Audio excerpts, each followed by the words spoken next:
უიმბლდონის დიდი სლემის ტურნირზე ნიკოლოზ ბასილაშვილმა მსოფლიოს ნომერ მე-7 ჩოგანი ლორენცო მუზეტი 4 სეტში დაამარცხა. შეხვედრაში ბასილაშვილმა 15 ეისი შეასრულა.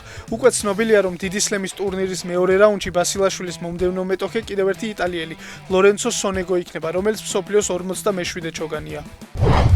UFC-ს ყველა წონის საუკეთესო მებრძოლების რეიტინგში ილია თოფურიამ პირველ ადგილზე გადაინაცვლა. ისტორიაში ეს პირველი შემთხვევაა, როცა აღნიშნულ რეიტინგს ქართველი ლიდერობს. აღსანიშნავია, რომ UFC-ს ყველა წონის საუკეთესო მებრძოლთა ტოპ 3-ში ილიას გარდა კიდევ ერთი ქართველი, მერაბ დვალიშვილია, რომელიც რეიტინგში მესამე ადგილს იკავებს. მეორე ადგილზე კი ისლამ მახაჩევია. თოფურიას საუკეთესო მებრძოლად აღიარება გასულ კვირას ჩარლზ ოლივერას პირველივე რაუნდში დანოკაუტების შემდეგ მოხდა. გიორგი ხოჩორაშვილმა პორტუგალიის ჩემპიონთან ლისაბონის სპორტინგთან ერთად ახალი სეზონისთვის მზადება დაიწყო. 26 წლის ქართველი ფეხბურთელი კლუბს დღეს პირველ ვარჯიშზე შეუერთდა.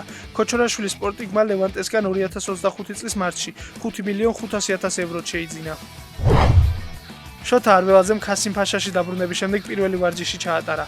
არველაძემ თურქული კლუბი ოფიციალურად 25 ივნისიდან ჩაიბარა. ქართველ მწვრთნელს ერთწლიანი კონტრაქტი აქვს გაფორმებული. არველაძე ქასიმფაშას მთავარი მწვრთნელის პოსტზე წარსულშიც 2012 წლიდან 2015 წლის ჩათვლით მუშაობდა.